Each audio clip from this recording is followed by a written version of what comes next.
Welcome back, everybody. This is episode 7 of our podcast, The Power of You. So, hi Bill, how are you today? I'm terrific. It's so great to have you here. Yes, thank you so much for having us, and thank you to having us in this beautiful location for our podcast today.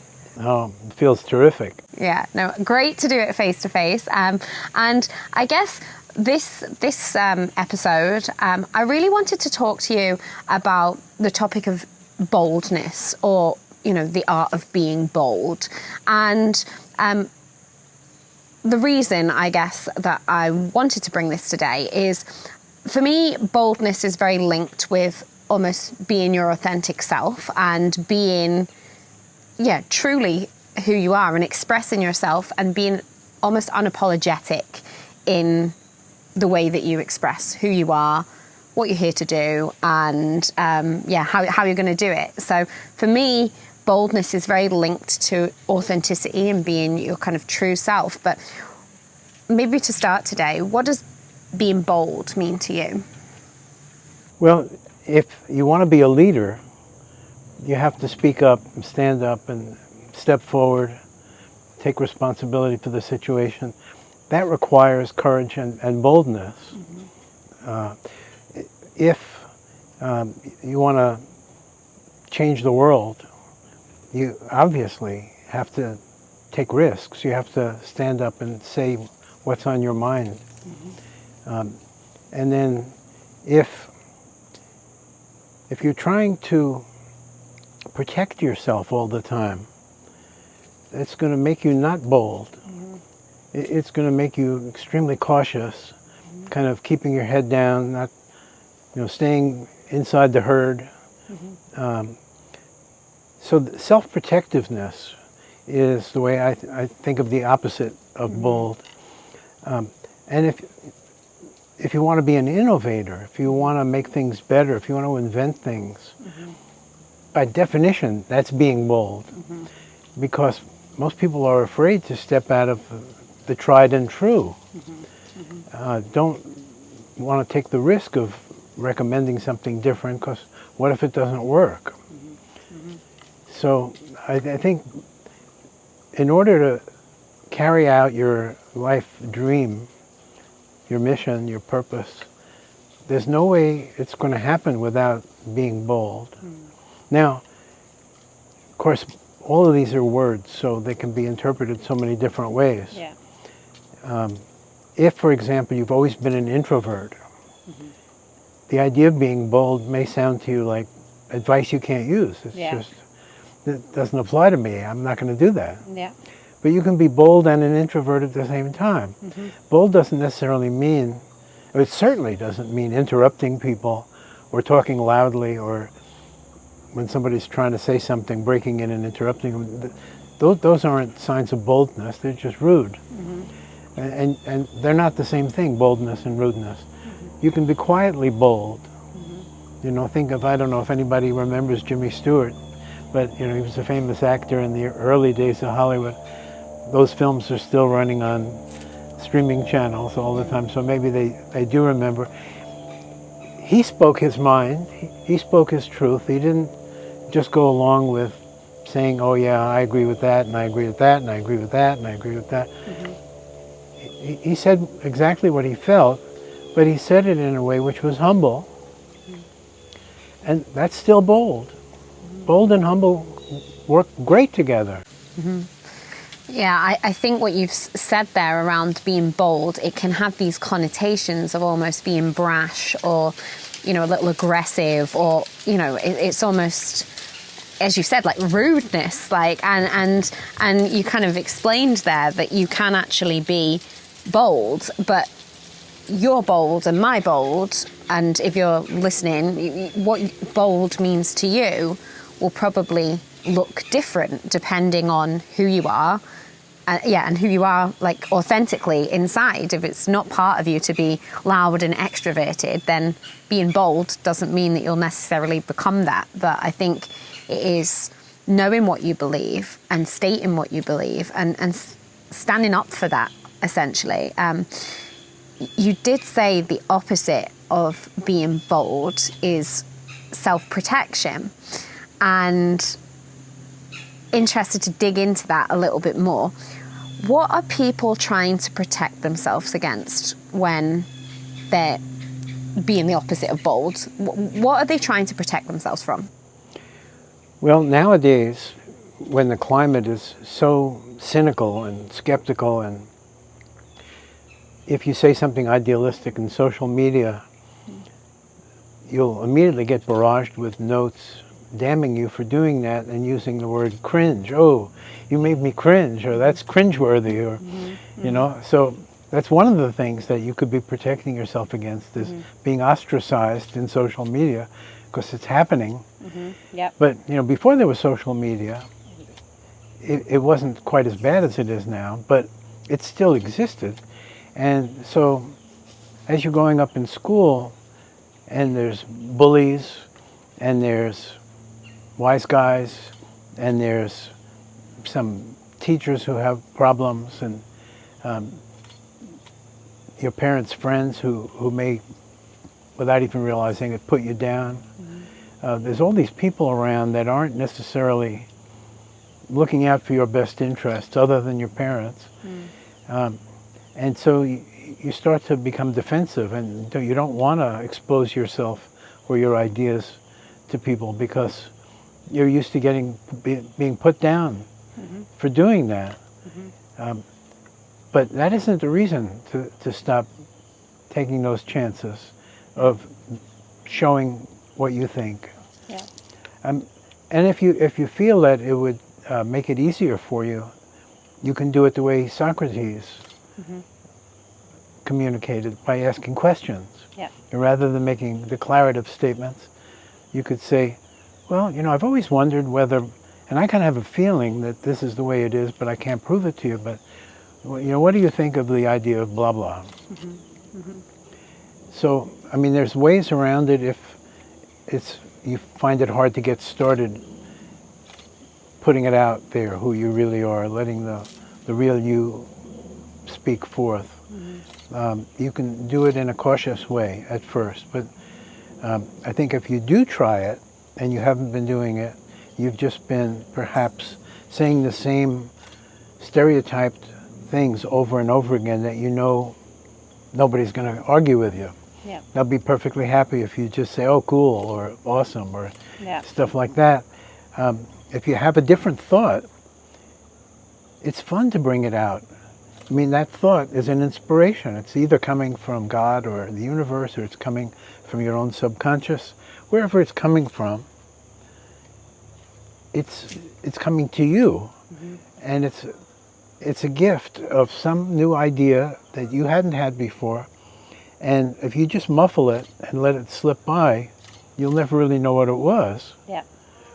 So you could share it and say, well, you know, I just have an impulse to say this right now, and let's see how it comes out. I hope it lands pleasantly, and then say what it is that just came to your mind in relation to what people have been talking about in the conversation. Yeah.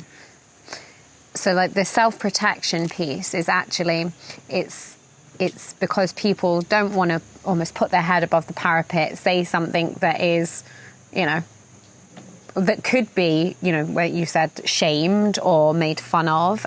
You talked even about being in school, and, you know, I remember being in school and you had to have the same bag as everybody else, right? You had to have the same trainers on as everybody else, or sneakers as everybody else, because it was almost that way that you are conditioned almost to act and react and talk in a certain way and have certain opinions that are deemed okay to have, and then, you know, when you have got these other thoughts or opinions that are coming down, you're almost scared to express them, because you think, oh, well, somebody's going to reprimand me. So I think what you said there around, if anybody does have, you know, these thoughts, you've even started to articulate how that they could share them, and it doesn't always need to be in the form of a statement. It can be in the form of a question. And I know that's something that you and I share, is that, you know, we love to ask powerful questions, right? Because they unlock new insights in people. What questions should people ask themselves to understand what their true thought is or what their opinion is, so that they can, you said, if you don't express it, it'll muffle away and you'll probably never know how it's going to land. So what are some questions that people could ask themselves to understand or recognize when this thought is coming through? Well, even before they ask themselves the questions, which I will respond to, they need to change their mind style so that they're actually paying more attention continuously to what's going on in their minds, emotions, feelings, and thoughts, images, words, whatever pops up in their mind. They should keep track of that all the time while dealing with the external world. So that has a secondary benefit in most cases, is that we're all rushing too much. We're not patient enough. We're not enjoying the moment enough. And when you pay attention inside and outside at the same time, it kind of slows you down a little bit, and that's a good thing. Now, if you're driving a car and you're in an emergency situation, obviously there's exceptions to the rule. So given that you're being observant internally, and something pops into your head, and you've really got two answers ready to give. Somebody's asked you something, and you can answer one of two ways. One is you've already got the way you always answer that question, and it's ready to come out. But this other thing came up. So you could ask yourself, is this other thing in any way going to be negative to anybody who's in earshot? Because if it is potentially going to offend somebody, probably better not to say it, and just remember that you had that thought so you can think about it later. But if you don't sense that there's any negativity in it at all, you should just let it out. Yeah, so if you have a thought, it's one, recognizing it, but two, then understanding, could this potentially, is it hurtful, I guess? Is it hurtful? And I think with that, there'll be comments that you perhaps don't deem hurtful, but then how the receiver hears, or they always say, hearing happens on the listener's terms, right? And I do think in today's world, a lot of people are triggered by things that shouldn't necessarily trigger them, because again, this goes back to where you're putting your time and energy, and why are you letting somebody else's words kind of impact how you feel. And I think a great example of this actually is, so my partner and his family are Chinese, and being around their dinner table, they speak in Chinese. And so I don't speak Chinese. So when I'm sitting there, I can hear the noises, but I feel nothing in terms of the words. And I think that's a really great illustration of like us putting the emotion behind the words, because there I am sitting, they could be calling me anything, and I hope not, but I feel nothing, right? Because there's no emotion kind of behind that. So I think, when we talk about people stating their opinions and asking themselves, is it hurtful? I think there's one that, as you've said, is just a hurtful comment or is just rude. But then there's also comments that people might interpret in a certain way or trigger them in a certain way. And I do think boldness can sometimes trigger people. Where do you stand on that? Well, I try to conceal my boldness as trying to make things better, solutions. So I feel that it's my duty to bring the solution forth. So, for example, I was in a meeting with the CEO of a company who's my client, and the top leadership team. And they were talking about a particular problem, And I spoke up and asked some questions, and I could tell I was irritating my client. It was like, you know, we tried that one, Billy. I can see it's going through his mind. You know, yes, we tried everything you're saying, and it didn't work. So ultimately, I did back off. Yeah, yeah. So you can't know in advance exactly what's going to happen, but typically, in most situations, you won't totally kill yourself by speaking up and saying what you feel. And to the degree that you want to hedge your bet, you can do it in a more humble way or by asking a question rather than making a statement. And be sensitive to if somebody starts to bristle. Yeah. You realize, okay, shut that one down for a while. Come back later when the timing's better. Yeah, it's a few things then, really. It's, you know, it's being aware of your audience and being receptive, I guess, to read the room, if you like. So when you're sensing that kind of, you know, you were, the example you were giving there, the listener is then going to switch off because we're aware of that. If you're trying to get a point across, then like you can tell when somebody is, you know, you can read it. It's non-verbal a lot of the time. You can read in someone's demeanour or their posture or even their tone that perhaps right now is not the best time for them to receive this message. And I think it's being mindful of that. But I think also what you said there is about why, right? So if you're feeling called to be bold or be bolder, it's asking yourself, well, why am I trying to do this, and or why do I feel called to share this opinion or share this viewpoint? And you said there, it's because you want to help people and you want that's your why, right? And I think if you know your why, then it makes being bold easier. Because if you're not aware of why you're sharing these opinions or why you're putting your head, you know, your head out from the crowd or standing out from the crowd, it's like, why are you putting green trainers on when everyone else has got red? It's you're doing it because you want to make a difference or you want to help others. And I think if most people actually ask themselves why they want to stand out, whether it's you're being an innovator, whether it's, you know, you're sharing messages with the world, like, I think that most people would come to that they actually either, well, I would hope, want to make either the world a better place or, you know, like invent something that will be, you know, helpful for the masses. I think understanding why you're doing something is, or why you're, you know, making yourself stand out from the crowd. Why is that? If you know that helps you, you know, express yourself more easily. Yeah, and it goes back to knowing what you're here to do.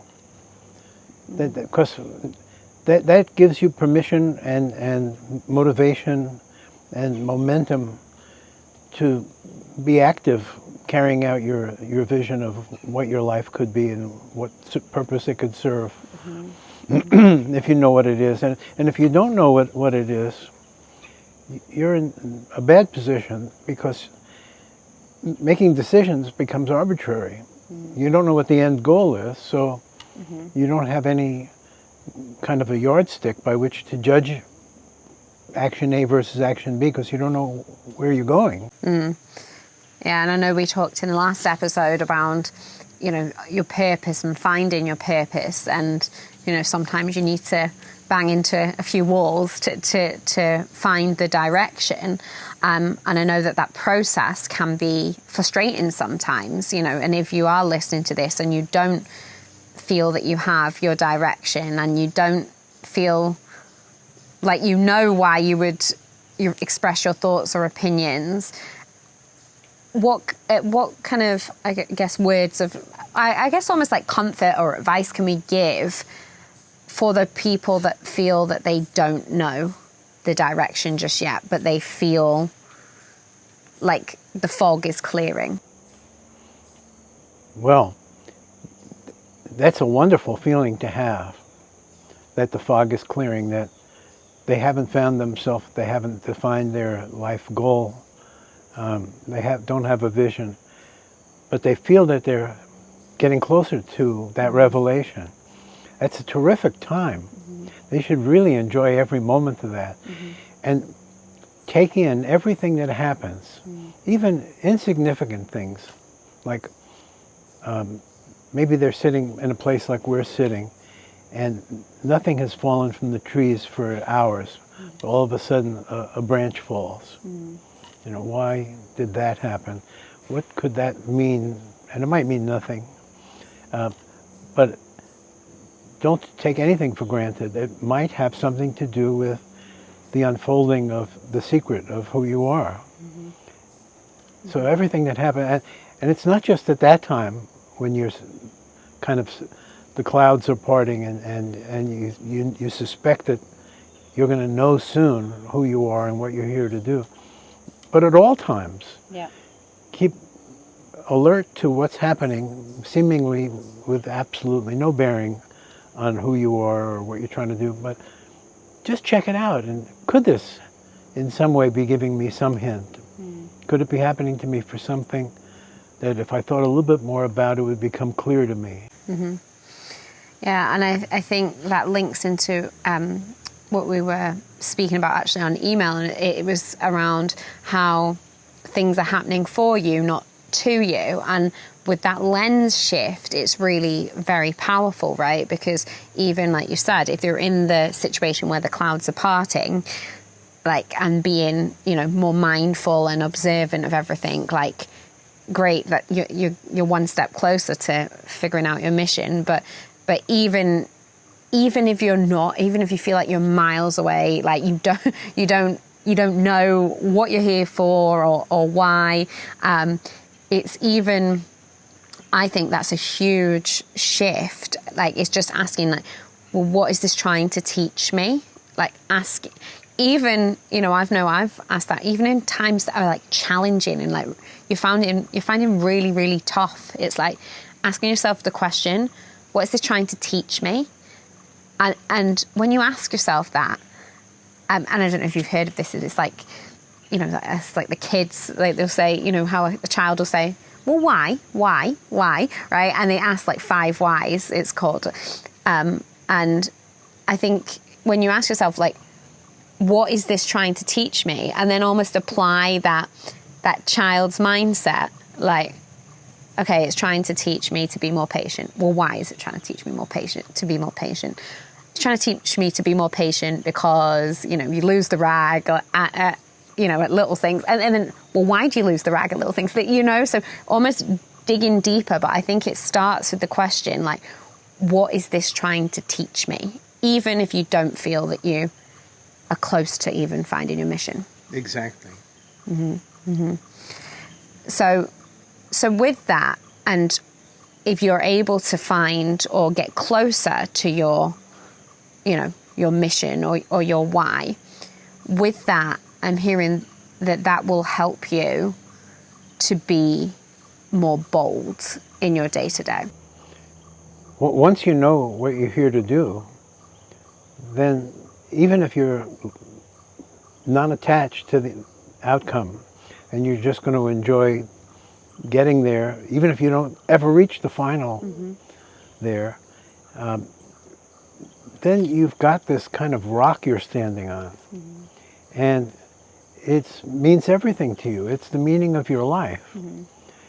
And it encourages that, the fact that you have meaning to your life encourages you to try to manifest it, manifest that meaning. So it will make you bold, certainly in the directions that are related in any kind of obvious way to your future. But even in more subtle ways are tangentially associated with your purpose in life. So if your purpose in life is to be a great, let's say, soccer player, and you've always been kind of quiet and shy, and now you're in a room with professional soccer players and you're a rookie and you're in awe of all of them and you're really afraid of saying something wrong because it's the first meeting and you could become part of the team someday. You don't know what to say, but you want to say the right thing, and you're holding back. And then somebody says something, and there's a pause, like nobody's got an answer, and you really feel like you have an answer to what they just said. You should say it, and not be worried about making it the best impression. You should trust yourself. You should trust that you have validity. Yeah. That you are a representative of the universe. You're a part of the universe. You're a flower that grew on the universe. Yeah. It's part of the universe. Yeah. You have the authority of the universe that you had that idea. So let it flow. Yeah. Trust. Yeah. I think that's the other thing, right? There's one thing about being bold and understanding your mission, but then there's another thing around, almost like this, you're consciously incompetent or consciously incompetent or whatever it is. So it's almost like you talked about the football player. So they know that their mission is to play football, but then they're now aware that they're not at the same level as, these people that have been playing for years, right? So now you've found your mission, and this could be anything. This could be football, this could be photography, this could be, singing, like arts, whatever it is for you.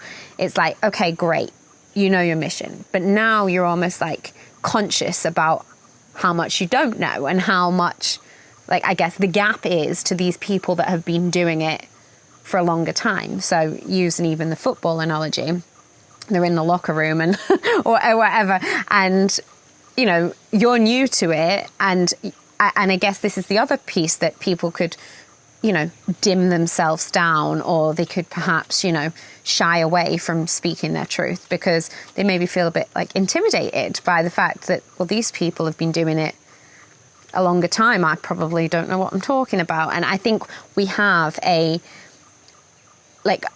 we're really bad at kind of trying to diminish our own thoughts or feelings, rather than we second guess ourselves, I think, a lot, and I guess it's trust in that. So as you've said, you've got that thought for a reason.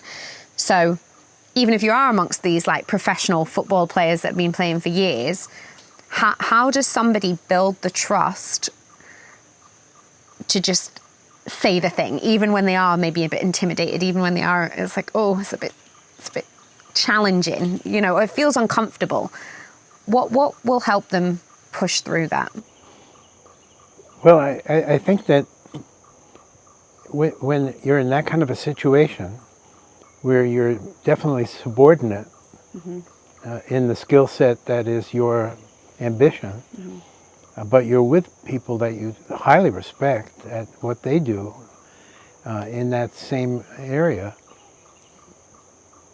you phrase it as a question and say, sorry to sound naive, I've been playing football for 3 years now, but what about blah, blah, blah, blah, and then say it as a question. And if you say it right and sincerely from the heart, and you're not trying to be somebody you're not, you're just imitating anybody, you're just being who you are, and you had this thought, you're posing it now in a humble way. They're not going to jump on you. They're going to try to help you. And if it turns out that this particular group isn't going to help you, you better learn from that this may not be the group that you want to be with. Yeah. It's so really then it's asking questions. So if you're in that situation, it's asking questions from a place of curiosity almost, rather than this bold statement like where you're trying to ruffle feathers. It's you can express your opinion in the form of a question and coming from the lens of being curious, right? Yeah, curious, or just not as experienced, or whatever. And just speaking up when you're with people who are outclassing you by so much. Just speaking up is boldness. Or being in the room even is... Just being in the room is boldness. Yeah. And you know, sometimes the best way of handling a situation like that is just to admit that, you know, I'm floored being here with you guys. So if my voice cracks, you know, excuse it. Yeah. I think it's almost that discomfort that you probably feel, which will like stop people kind of being bold, right? Because when they have found their mission, they're maybe aware that they don't know everything, right? So that kind of, you know, it feels uncomfortable, right? It feels really uncomfortable. But I think the fact we've said that if you're putting yourself in the room where you feel uncomfortable, like that is growth. And then if you're speaking up or able to share your opinion, even if it's in the form of a question, that is bold and that is growth. So it's almost like when you feel that discomfort, again, can you look at it with the reframe of what is this trying to teach me, right? And I think with that, over time, it can only get easier, right? And growth is inevitable.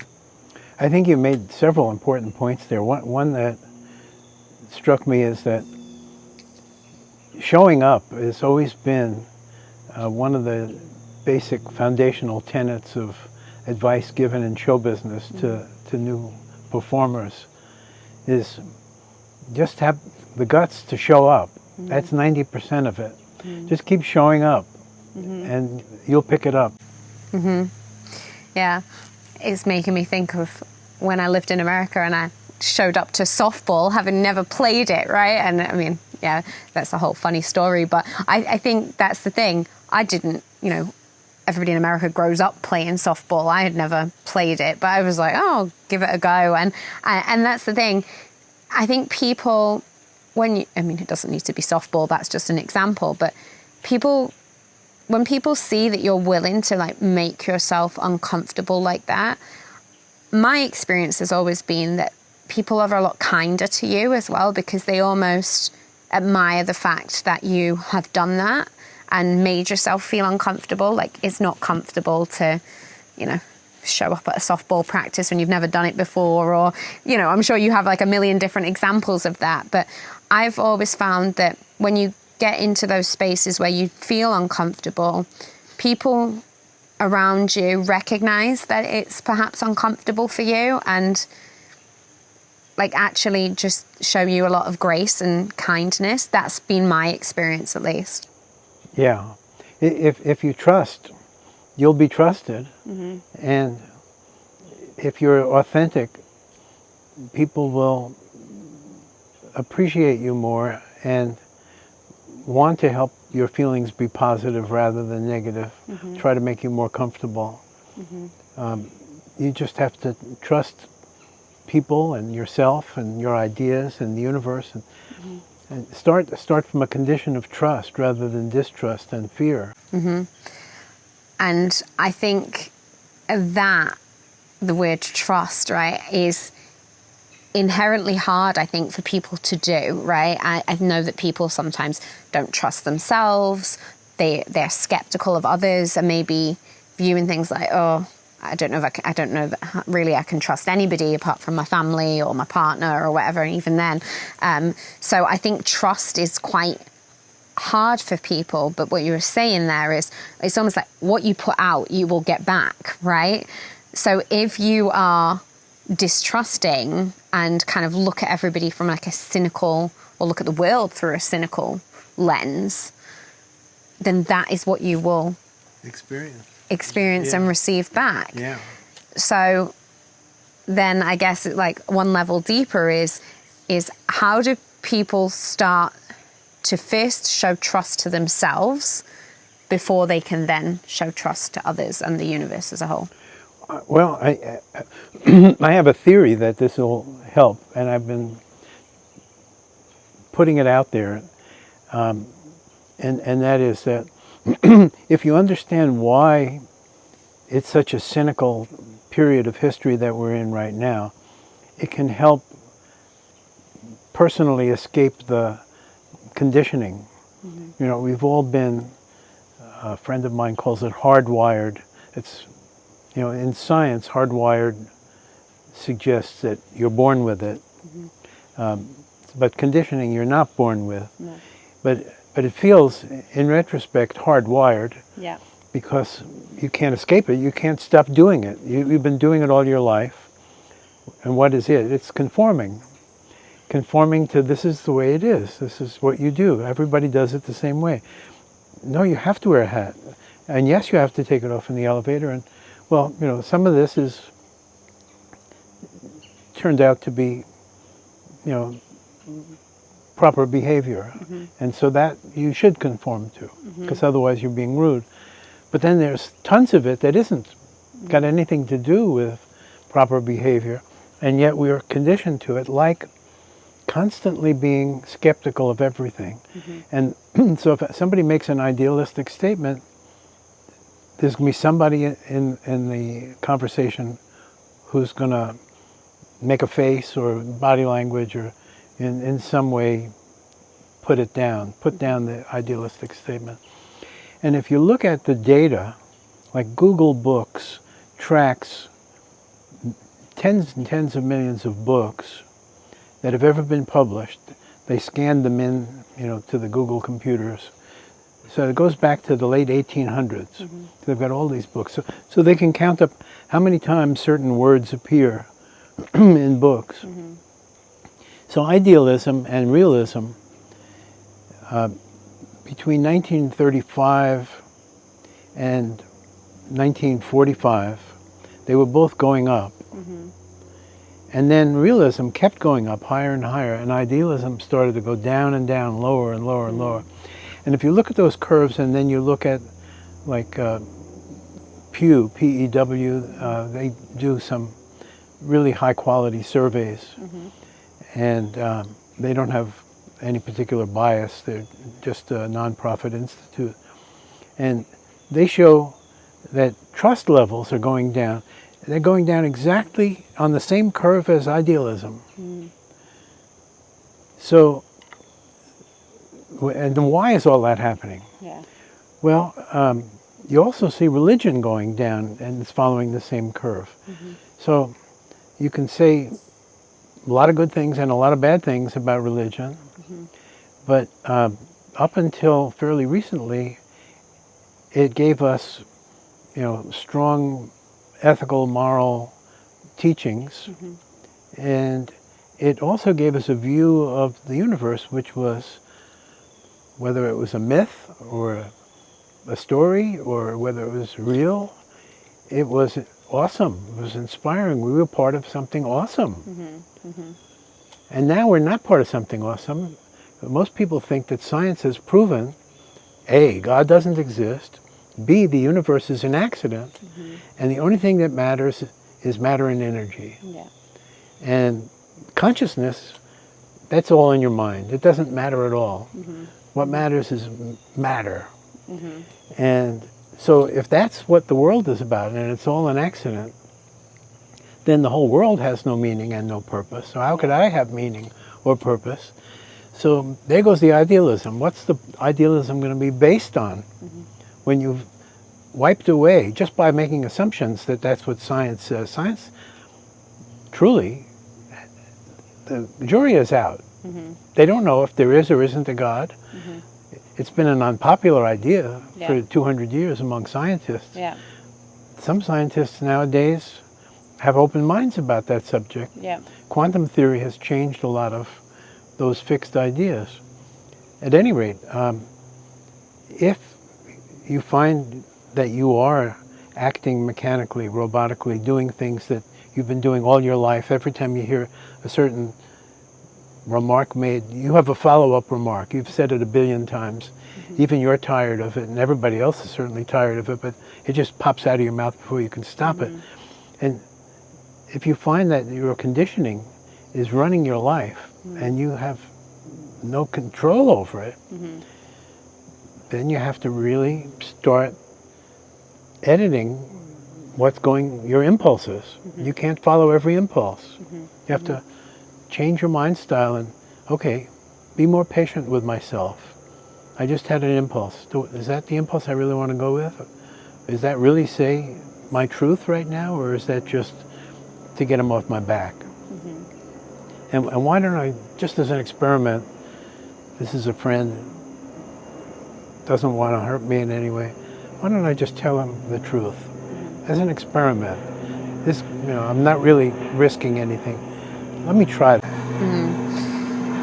So almost like the trust has gone down, right? Because people are like losing trust in the fact of why we're all here. And I'm not big into religion myself. However, I do think religion is our way of rationalizing, making it accessible, I guess, to the masses to understand like why we're here. And I think that's what religion does, and we're as if we're part of something greater and part of something bigger. And because that now, religion isn't as closely followed as maybe it once was, 100 years ago, like the trust, then people, because they've lost trust in the greater, universe, then they have lost actually trust in themselves and their purpose. But what you're saying there is around, even like, so the process of building trust, it starts with building trust with yourself. And you said there about, if you're with a friend and you think, okay, well, this is a safe space to actually try it. It's like, okay, can you just push yourself just to try it, and even in a safe environment, even if it's not going into that locker room and trying to say how to score a goal or whatever. If it's not that, and I think this is a thing that really helps people. It doesn't need to be a huge jump, because actually the little steps compound, and they, in a year's time can look, they add up, right? And these little things. So what you said there is around, can you do it in a safe environment first to start building that trust with yourself? And the more you do that, the easier it will get. And I think trusting that those little actions will compound, and eventually you'll look back and be like, wow, okay, I've built this trust. You build trust in yourself the more you do things. But it's starting. I think showing up, as you've said, and starting is half the battle. Yeah, and it's all gradual. We all imagine that it could be instantaneous, and it would be nice, but it doesn't happen that way. Particularly when the average person, let's say the average age is 30. So for 30 years,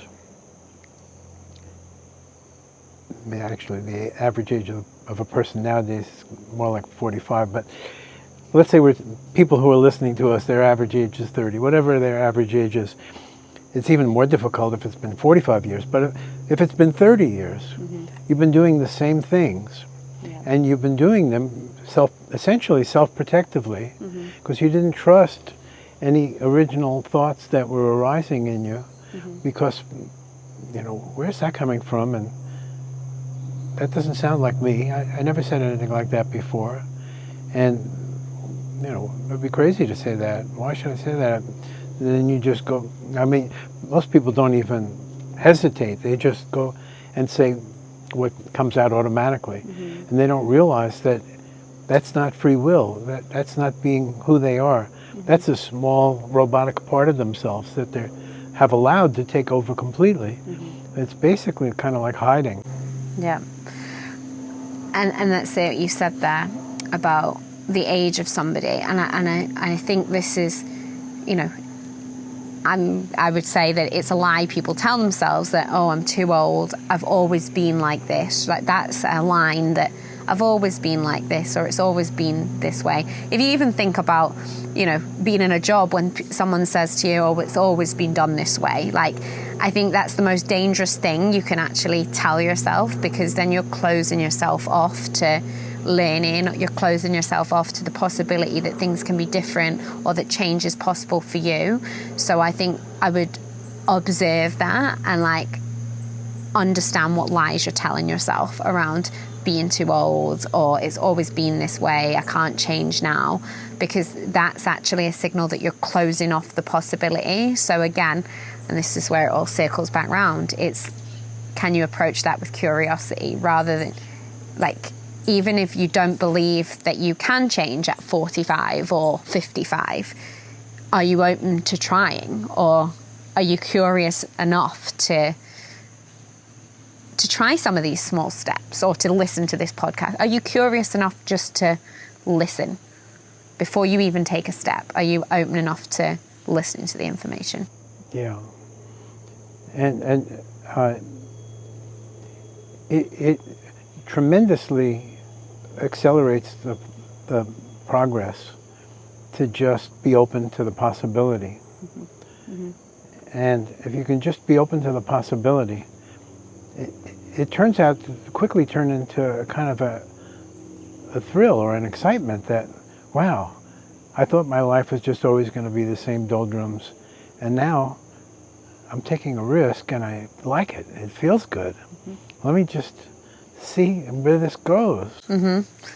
Yeah, you're opening up something, and yeah, while that might feel uncomfortable, it can also be exciting. And I think it was you that once said to me, you know, can you relabel nerves as excitement, right? So if it does kind of scare you / excite you a little bit, then that's a good sign that you're likely on the right path. And then that becomes addictive, right? Like once you do that, you've got this hunger to continue learning about yourself and continuing to discover, you know, why you think the way you do, why you act the way you do, you know, and then that further links you down into like where we started actually, which was about the boldness. So if you can start with the hunger or the curiosity to learn and take these steps, you will eventually uncover your boldest